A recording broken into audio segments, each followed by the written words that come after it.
todos, eu sou Everton de Oliveira, o professor Água do Instituto Água Sustentável, e esse é o nosso programa Pompa, porque o mundo precisa de água. E nós trabalhamos com pessoas que têm a vida dedicada a esse tema tão interessante e tão importante para nossas vidas. Lembrando a todos que esse programa é um patrocínio da Hidroplan. Hidroplan, uma empresa seríssima na área de águas. Por favor, vou apresentar para vocês hoje o nosso convidado, o Luciano Zanella. Ele é engenheiro civil, ele é mestre em engenharia civil e doutor em engenharia civil também. Atualmente, ele é engenheiro pesquisador do Instituto de Pesquisas Tecnológicas, o IPT, do estado de São Paulo. E ele é professor dos programas de mestrado profissional em habitação e em processos industriais do próprio IPT. Ele tem experiências nas áreas de engenharia civil, com ênfase em saneamento e ambiente, atuando principalmente nos seguintes temas: fontes alternativas de abastecimento, qualidade de água, wetlands construídos e soluções baseadas em natureza.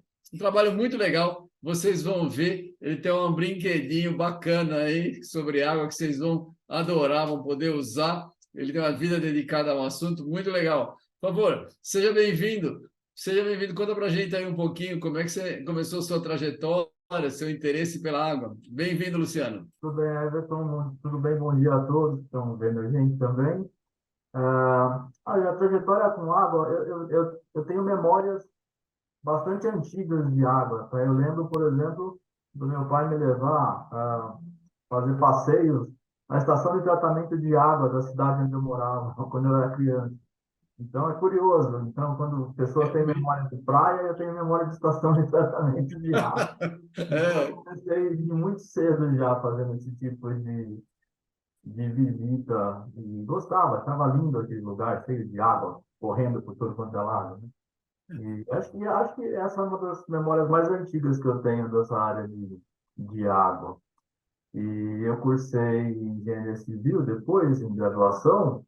é. Dentro da engenharia civil, eu acabei me direcionando para os temas ligados ao saneamento, já na faculdade.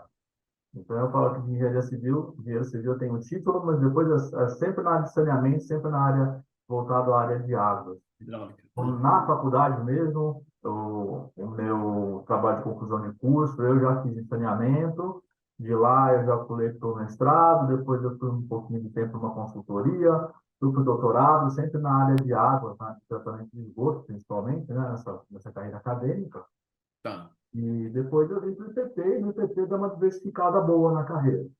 Então, continua também com tratamento de esgoto, mas a gente vai para tratamento de água, fontes alternativas, e mais recentemente a gente começou a desenvolver algumas coisas voltadas para o público não técnico também. Então, a gente já tem algumas experiências para o público não técnico desde 2015, mais ou menos, e Olha com que bons legal. resultados.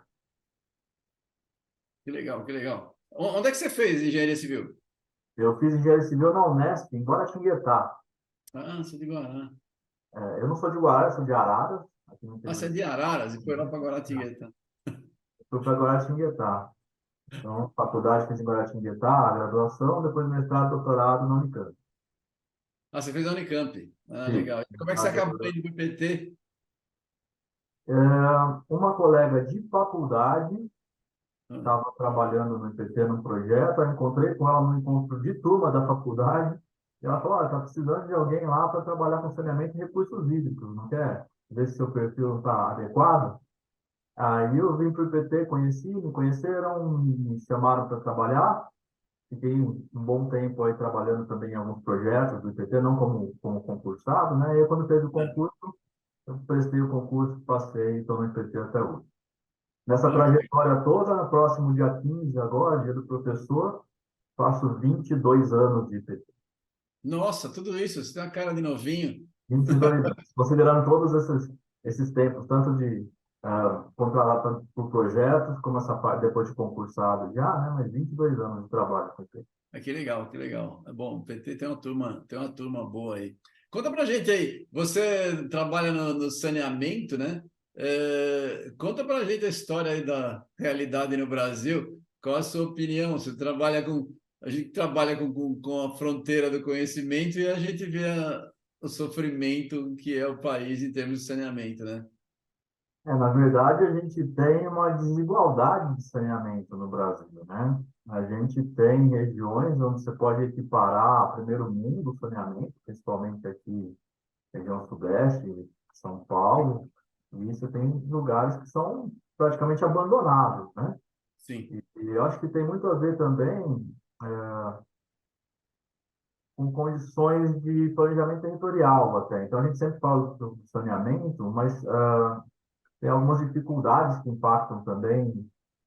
Quando a gente tem saneamento muito disperso, ocupações muito dispersas, quando você tem saneamento rural, que é uma coisa que a gente ainda tem É, como negligenciado totalmente no país, né? Então, essas disparidades de ocupação, essa disparidade de realidade também rebatem uma disparidade de saneamento. A gente tem lugares no Brasil que são considerados exemplos mundiais aí de tratamento, né? A gente desenvolve tecnologia de sistema de sim. tratamento de esgoto, abastecimento de água, e em contrapartida a gente tem lugares onde a pessoa bebe água do rio sem tratamento e vai buscar com a lata d'água na cabeça, né? É, A gente está vendo agora essa seca na região norte lá, é um caso clássico disso, né? Ali você tem uma ocupação bastante dispersa, essa, é. e isso complica você abastecer, mesmo em caso de emergência, para você conseguir levar a água até essa população por conta desse problema ambiental, da redução do nível dos rios, é muito difícil, né? É muito difícil. É verdade. Então, a Muito gente difícil. tem essa disparidade de situações. A gente tem um primeiro mundo e um quinto mundo ocupando o nosso território nacional. A gente, enquanto você pega regiões aqui do Sudeste, alguns outros estados bem desenvolvidos no saneamento, que já estão buscando alternativas de economia circular e tentar aproveitamento de subprodutos, então aproveitar a energia que vem do tratamento do esgoto, aproveitar nutrientes que podem ser obtidos a partir dos processos de tratamento de esgoto. Tem gente falando em coisas assim, bem avançadas em relação ao saneamento. Você tem lugares onde a própria construção de uma fossa rudimentar requer um pouco mais de atenção, na verdade, porque às vezes a pessoa constrói uma fossa rudimentar em cima, próximo do lugar onde ela pega água, faz um poço, pega água para beber, coisas que são simples, que a gente tinha que dedicar Sim. mais tempo também a essa população, também ao ensinamento de como fazer isso com o menor impacto, tanto para a pessoa que vai consumir essa água, quanto para o ambiente que vai receber essa interferência, né? Mas, assim, no Brasil, nós temos exemplos e contra-exemplos de absolutamente tudo, né? De Exemplos tudo. É positivos verdade. e negativos de absolutamente qualquer coisa a gente consegue achar. E a gente tem o problema das grandes cidades que crescem mais rápido do que a gente consegue ir atrás delas também, né? A cidade ainda cresce informalmente, uma Sim. velocidade que você não consegue dar conta de ir atrás do saneamento. Então, a gente Verdade. fala em universalização do saneamento, a universalização, eu acho que enquanto a população estiver crescendo e ocupando novos lugares, vai ser difícil a tal da universalização, mesmo em grandes centros que a gente pode É, é considerar difícil. avançados, né? Mas temos que lutar por isso. Essa é a nossa missão na vida, né? Eu concordo com E você. Temos que a gente fazer. põe a meta, né? Mas a gente vai correndo atrás dela sempre. A gente não É chega assim na que meta. funciona. Exatamente, é assim que funciona. A gente continua assim, a gente trabalha mais, é assim que funciona, é verdade. A Fala um gente pouquinho. Você tem um trabalho com wetlands. Nem todo mundo sabe o que que é. Explica o que que é o wetlands e como é que dá para usar o wetlands para tratamento de esgotos. Tem aplicação no Brasil? Qual é o custo para isso? Qual o tamanho do projeto que você pode começar? Eu posso fazer isso em casa? Eu tenho que fazer numa área gigantesca? Conta aí para quem não sabe nada. o meu contato com Etnas foi muito baseado no meu processo de doutorado. Então, eu já estava no IPT, antes do. Eu tive uma pausa entre o mestrado e o doutorado. Eu acabei o mestrado, eu fui trabalhar no IPT, aí eu comecei o doutorado, e antes de começar o doutorado, um dos problemas que me foram dados aqui no IPT, de onde veio a minha curiosidade por wetlands, é que havia uma comunidade que não tinha saneamento e eles precisavam melhorar o saneamento dessa comunidade isolada e também arrumar alguma forma de ter renda para essa população. É claro que as coisas andam mais rápidas na implantação de sistemas no atendimento de projetos do que na pesquisa acadêmica, né? Mas a partir dessa ideia, eu pensei, por que não tentar juntar as duas coisas? Aí eu fui conhecer o sistema de Wheatland, já conhecia de algumas outras pesquisas, né? Mas Sim. eu fui atrás de estudar um pouquinho melhor o sistema de Wheatland, pensando por que não usar o próprio esgoto para fazer cultivo de espécies de plantas que pudessem gerar renda para a população. Então, o, o mote que me levou ao doutorado foi esse. Os sistemas de wetlands, para quem não conhece ainda, wetlands construídos, que é como a gente chama, são sistemas de tratamento de esgotos que são alagados.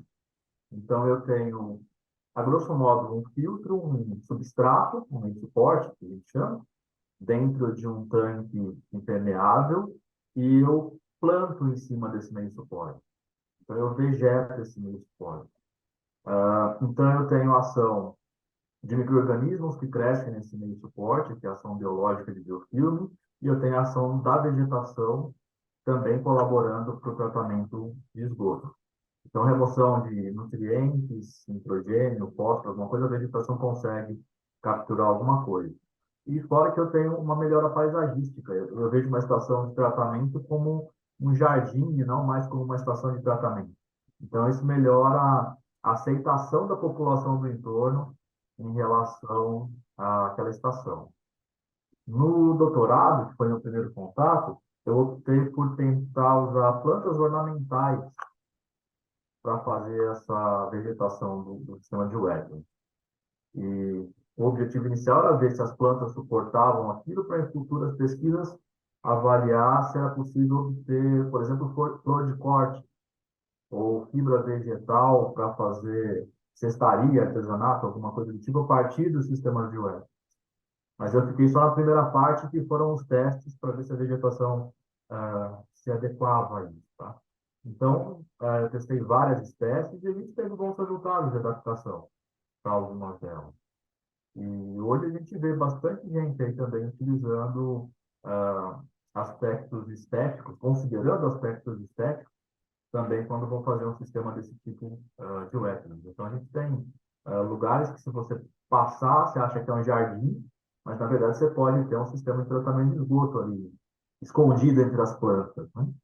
Olha, Os sistemas a é, gente pode aplicar desde uma residência, a gente tem casos aplicados em uma casa unifamiliar, né, 3, 4 pessoas, até populações maiores. Então, você pode ter aí wetlands para 2.000, 3.000, 50.000 pessoas. Você pode ter wetlands grandes. No Brasil, a gente tem um movimento bastante crescente de uso, então não somos mais atrasados em relação a isso. A gente tem pesquisadores, tem empresas, tem bastante gente trabalhando no sentido de disseminação e de uso desses sistemas, e fora do país isso é bastante utilizado. Então, a gente tem desde uso de wetlands para tratamento de poluição difusa, de água de chuva, que escoa por avenidas, que você tem que tratar antes de lançar no corpo d'água, até tratamento de esgotos, de cidade, de casas. E você tem tratamento de lodo com wetlands também. Então, você pode lançar o lodo lá e deixar as plantas tratarem aquele lodo de uma forma controlada, com engenharia, né? Mas você sim. tem até uma redução de lodo para descarte depois do sistema de wetlands. Então, é um processo que está.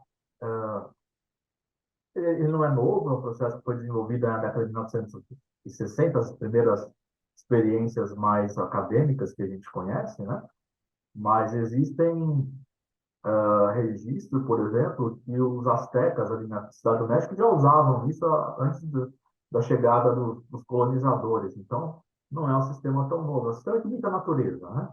A gente está vendo o que a natureza faz e tentando compreender e acelerar, né?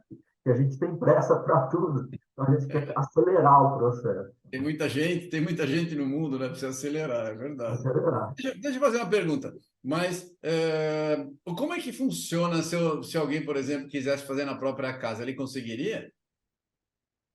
Consegue, consegue sim. A gente tem alguns sistemas, tem que ser projetado, então precisa conhecer como é que funciona o uso de água na casa, né? Para a gente poder projetar o sistema de tratamento de esgoto. A gente tem alguns usos bem clássicos, que é você ter, por exemplo, um tanque séptico e depois fazer um tratamento com o sistema de Wetland, ou a gente tem alguns casos que vai diretamente para o sistema de Wetland, Ah, como é? os tanques. Então, dá para fazer isso. É um sistema que precisa de um pouco de espaço. Então, por exemplo, não vou fazer isso numa cidade como São Paulo, onde você não tem basicamente nem quintal para as pessoas plantarem um pé de couve, né? Exato. Então, aqui eu preciso de um pouco mais de espaço para fazer. Então, se a urbanização permitir, se o jeito de ocupar um lote, ocupar como a casa, como a edificação ocupar um lote que der um espaço, eu posso fazer um sistema de wetland para uma casa, sim. Ah, interessante. Deixa eu fazer uma pergunta. Mas no caso do wetland, você não tira todos digamos assim, os potenciais contaminantes. Você tira uma parte, que pode ser reutilizado pelas plantas, pela natureza. E o que sobra? Vai alguma coisa? Bom, ele é impermeabilizado embaixo, né? Que você falou. É E habilitado. depois, em quanto tempo isso aí vai durar até eu ter que trocar o material dali? O que eu faria com o material se eu tiver que trocar? A gente usa normalmente material inerte, né? É a mesma coisa de um filtro. A gente tem o sistema de tanque séptico filtro anaeróbio, ele seria o equivalente aí de um filtro anaeróbio. Então, de tempos em tempos, eu vou precisar, eventualmente, não trocar, mas limpar, porque a tendência é que vá acumulando material biológico ali no meio daquelas pedras, que vai entupindo esse filtro. Então, de tempos em tempos, eu preciso ir limpar aquilo, trocar as plantas, podar essas plantas, porque as plantas elas vão conseguir capturar mais desses nutrientes que estão no esgoto durante o processo de crescimento. Não Sim. adianta eu deixar a planta lá adulta e não mexer mais nela. Então, o ideal é que eu faça uma jardinagem desse sistema, uma colheita dessas plantas, para ela sempre estar crescendo e sempre estar me auxiliando aí na retirada de nutrientes. É Mas é um interessante. sistema que está bastante empregado no mundo e já bastante empregado no Brasil. A gente tem várias empresas aqui que já estão dedicadas a esse tipo de sistema. Já vendem isso comercialmente, né? Já tem esse trabalho. Tá? Tem uma empresa, inclusive, que está com um sistema pré-fabricado. Eles montam um Equland numa espécie de um container e dá para levar lá e deixar o container um canteiro, vai, parece um canteiro, ó, É, você vê isso. Você consegue instalar isso facilmente. é interessante. Só pelo visual, inclusive. Legal. E fica cheirando muito, não?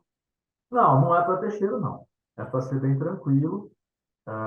Você tem algumas formas de fazer isso com processos aeróbios ou anaeróbios. Sim, Então, o processo aeróbio costuma ser bem mais tranquilo, com sim. odores, né? Mas mesmo o anaeróbio, como a gente normalmente trata isso como um pós-tratamento, Uhum. já é bem mais tranquilo. Interessante, interessante.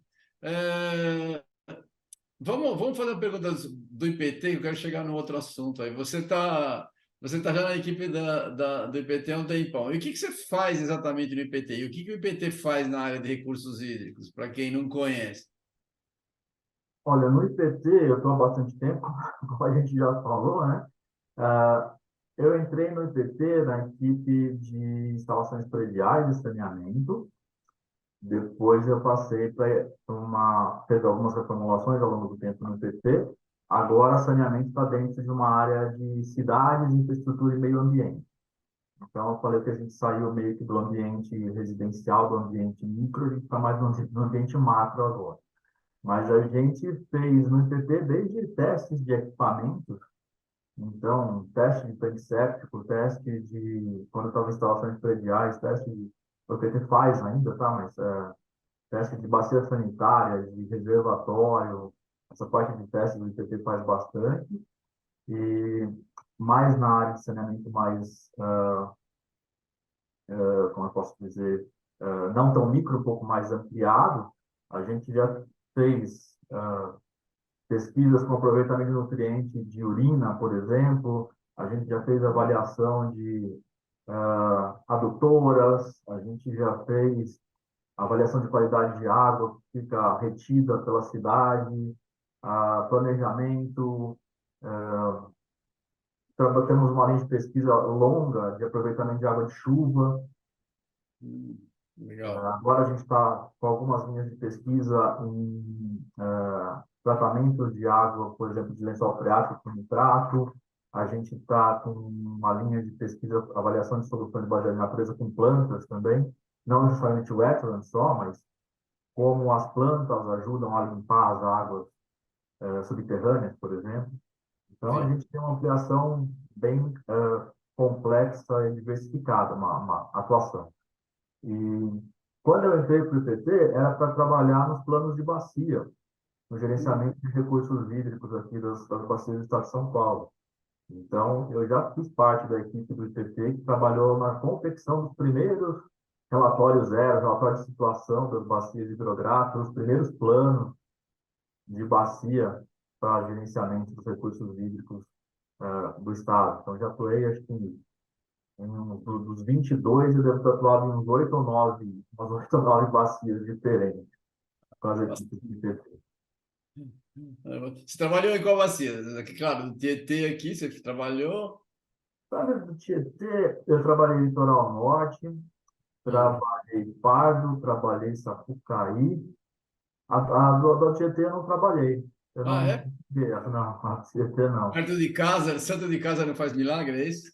Acho que até deve ter feito, mas eu não estava na equipe ainda. Ah, sim. É, porque eu sei que o PT fez, né? É interessante. Deixa eu fazer uma pergunta. Tem um negócio muito interessante que você desenvolveu aí no IPT, você e o teu time, né? Você foi um dos responsáveis, que é a tal calculadora da água. O que é essa calculadora da água? Para que ela serve? E de onde veio essa ideia? Como é que ela está andando? A gente pode ajudar a divulgar? Conta para a gente. Claro, então, como eu acho que eu falei já no comecinho, a, a gente, de alguns anos para cá, a gente, além de trabalhar na parte mais técnica, na parte de atendimento a prefeituras, indústrias, a gente procurou fazer algumas coisas para uso da população em geral. Então, a gente vê que falta informação de uma forma mais palatável para a população, aquela que uma pessoa sem conhecimento técnico pode ler, conhecer, saber, entender como funciona a água, como usa a água, para que serve alguma coisa ou outra. Então, quando começou a ter problema de falta d'água, lá na crise hídrica 2014, 2015, a gente fez a primeira ferramenta voltada para esse tipo de população, de atendimento, que foi um manual emergencial de aproveitamento de água de chuva. Hum, E a gente viu que teve uma procura muito grande disso. Então, a gente viu a carência da população desse tipo de material. Depois, a gente teve um segundo manual, que foi um manual de aproveitamento de água cinza, de chuveiro e máquina de lavar. E a gente viu que estava faltando alguma forma da pessoa chamar de volta a atenção das pessoas para como ela usa a água, não só para dar onde vem essa água em caso de emergência, né? A gente está sim, acostumado em ambiente urbano, eu abro a torneira, a água está lá, né? exato. Ela vem e vai embora, ela desce, eu posso pegar ela ali e ela sai e some. A gente não presta mais atenção em como a gente usa a água. É verdade. A gente estava pensando em fazer alguma coisa para justamente trazer de volta a atenção das pessoas para como elas usam essa água, para tirar esse uso do automático. Então, tá, eu uso água, eu abro a torneira, a água vem e eu vou embora. Mas quanto eu uso dessa água? Para que eu uso essa água? Como o meu comportamento reflete no meu uso total da água? Como é que é o meu uso da água ao longo do ano? Porque a gente sabe, por exemplo, quando a gente paga de conta, mas a gente não sabe qual o volume que a gente É, consome de água e nem para que a gente consome essa água, né? Você sabe que você gasta, mas qual a atividade que gasta mais água das que você faz? Se você quiser economizar, aonde que você vai mexer? Aonde dá para mexer, né? Então, veio a ideia de fazer a calculadora, que é uma ferramenta não mais como um manual, mas uma ferramenta pensando mais nesse mundo digital que a gente tem, que a gente acessa as coisas por celular, computador, e até pensando nos modelos de jogos que a gente tem, de games. Então, ela toda pensada em a gente tem ilustrações que lembram alguns games que a gente tem no mercado. Eu vou preenchendo meus consumos cômodo a cômodo, uso a uso. Então, a gente vai guiando a pessoa pelos usos de água que ela faz, para poder depois ela ter uma noção de quanto de água ela gasta ao longo do tempo em quais atividades. A gente fez a calculadora baseada em 3 módulos. Então, a gente tem o módulo primeiro, que é o módulo de consumo. Esse módulo de consumo, a pessoa vai entrando com frequência de uso, então quantas vezes ela faz determinada atividade, ou numa semana, ou num dia, ou no mês, dependendo da atividade, né? E quanto tempo ela gasta naquela atividade. Então, por exemplo, sei lá, lavar a mão, eu lavo a mão várias vezes por dia e gasto 30 segundos lavando a mão cada vez que eu lavo a mão. Se eu for lavar um carro, eu não lavo várias vezes por dia. Eu lavo no mês algumas vezes e gasto aí uns 5, 10 minutos de torneira aberta para lavar um carro. Então, a gente vai guiando a pessoa por todos esses usos para poder ter esse resultado e apresentar para ela ter, olha, com o uso que eu faço, que eu preenchi aqui, no final de um ano, eu vou ter consumido 5 caminhões-pipa sozinho de água, né? Então, dá uma assustada no final para a pessoa ver a quantidade que ela faz. E para prestar atenção também, porque a gente às vezes não presta atenção, a gente acha que gasta tanto tempo fazendo as coisas, mas aí volta, vai assim, quanto tempo eu gasto lavando louça, por exemplo, de torneira aberta? Será que eu gasto 15 minutos de torneira aberta? A pessoa vai preencher esses 15 minutos no começo, ela vai falar, não, eu não gasto isso. Então, ela volta no dia seguinte e já vai prestar atenção em quanto tempo ela gasta, né? Então, serve para tirar do automático esse uso, para ela prestar atenção ali no que ela está fazendo com a água. A gente tem depois um segundo módulo da calculadora, que é um módulo de equipamentos economizadores. Então, com base no consumo que ela preencheu, a gente consegue revisitar os cômodos de uma casa e mostrando alguns equipamentos economizadores que podem ser colocados em cada um dos pontos de consumo. Então, por exemplo, trocar uma descarga de bacia sanitária por válvula por uma de caixa acoplada convencional por uma descarga de duplo acionamento, colocar um redutor de vazão, um restritor de vazão num ponto de consumo, e eu posso ir colocando isso e vendo o que acontece com o consumo inicial que a pessoa preencheu. Então, aí a gente mostra algumas coisas para a pessoa que são fáceis de aplicar em casa, que são baratas, algumas delas são bem baratas da gente colocar, né? Um pulverizador na ponta de uma torneira pode reduzir em 30%, 33% a 33% o consumo para o mesmo tempo de uso, né? Pode se pagar muito rápido, por sinal, dependendo do custo que a pessoa tenha com a água. É E, verdade. e às vezes a gente nem lembra, a pessoa nem sabe da existência daquele negocinho ali, né? Que É pode. verdade. É verdade. É interessante. Então, mas aí o cara vai, ele vai usando e ele vai descobrindo as coisas da própria Isso, ferramenta.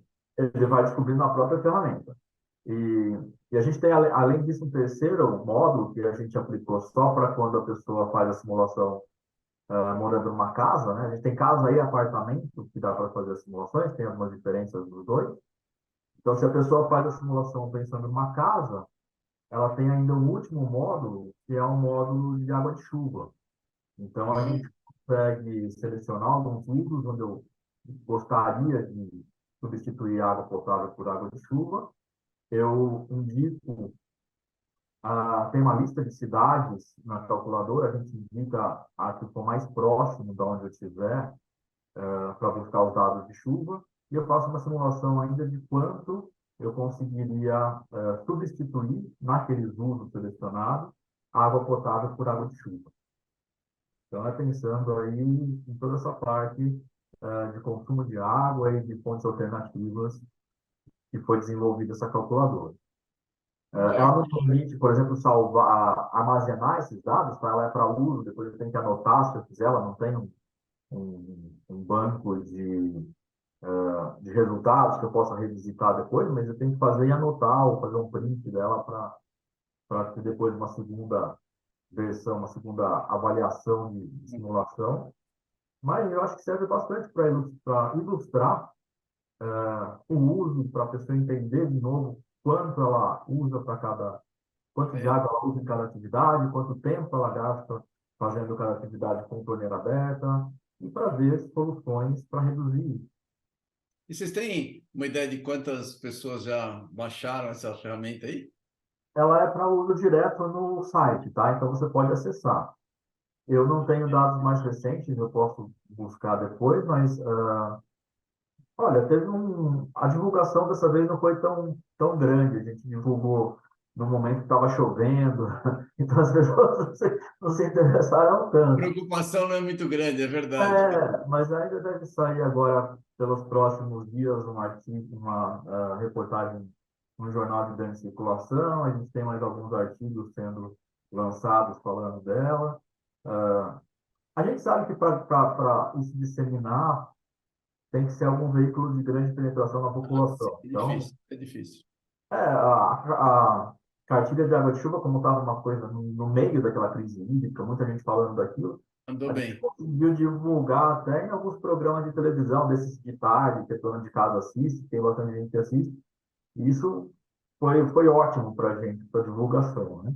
E esse, como a gente divulgou numa época que foi coincidentemente aquela semana que choveu, que teve desastre, então ninguém estava preocupado com o contrário, não com a falta de água, com o consumo de água, mas com o excesso É, de chuva, né? Mas foi uma coincidência assim meio infeliz para não, divulgação. mas quer dizer, não podemos contar com a desgraça, né? A gente tem que trabalhar Não, na abastança aí para poder andar de qualquer maneira. Muito legal. Deixa eu fazer uma pergunta. E você acha que dá para usar em escola essa ferramenta aí para a gente trabalhar com educação ambiental, alguma coisa? Teria algum incentivo do IPT para isso daí? olha, eu acho que dá. Uma dos pensamentos que a gente teve foi justamente usar para educação ambiental. Então, dá para ser bem aproveitado até uma semana de meio ambiente, por exemplo, fazer uma atividade com a garotada, usar em aula de matemática, usar em aula de ciências, para a pessoa ver, por exemplo, distribuição de chuva, alguma coisa desse tipo. Eu acho que é uma ferramenta legal para ser utilizada em escolas. E como a gente fez pensando uma estética meio de jogo, assim, acho que a criançada ia até gostar de fazer o uso dessa calculadora. Dependendo como for o incentivo da professora, do professor, eu acho que seria divertido, seria uma atividade até divertida. A gente chegou a pensar até em algumas coisas assim, de você ter gincanas, de você pegar a criançada em salas diferentes e todo mundo fazer a simulação da sua casa e depois ver quem Para se comparar. que turma que gasta menos água, que gasta mais água, onde se gasta a água. Então, acho que dá para fazer algumas estimativas, algumas atividades com as crianças que vão servir para fomentar a educação ambiental. E do jeito que está estruturado, eu acho que isso vai ficar na memória da criança, porque parece um joguinho para ela, né? Então, fica mais prazeroso de você fazer do que se fosse uma atividade um pouco mais com cara de série, assim, de sisuda, né? É verdade, é verdade. Porque aí vira, aprende fazendo, é muito mais eficiente. Muito mais eficiente, é verdade. Muito legal. Vamos tentar fazer. Vamos fazer uma divulgação do material para ver se ajuda a andar. Qualquer atividade em relação a isso é muito boa. Muito legal. Eu gostaria de deixar os parabéns pelo trabalho que vocês estão desenvolvendo, muito legal. Vamos ver se a gente consegue fazer alguma atividade conjunta com o Instituto para a gente melhorar a divulgação. Podemos pensar alguma coisa. Se tiver alguma ideia, por favor, bem-vindo. Uma atividade dessa é sempre importante para a gente fazer. A gente tem bastante contato com escolas, a parte de educação. Vamos ver se a gente ajuda a acelerar uma atividade tão bem-vinda. Por favor, faça suas considerações finais. Obrigado por estar com a gente aqui. Eu que agradeço o convite, gostaria de parabenizar a iniciativa de vocês de fazer entrevista com pessoas que lidam com água, afinal de contas, sem água o mundo para, né? Então, a gente precisa cada vez mais prestar atenção nisso. Sair do automático, como a gente fala quando usa calculadora, né? E, ó, pouca água aqui é importante, eu preciso usar isso de forma mais adequada possível, de forma mais eficiente possível, né? E estamos à disposição. A gente tem vários outros assuntos interessantes também que a gente pode voltar a abordar a qualquer hora. E vamos lá, a água está aí para ser usada com parcimônia e com eficiência, principalmente porque a gente já não tem ela, né?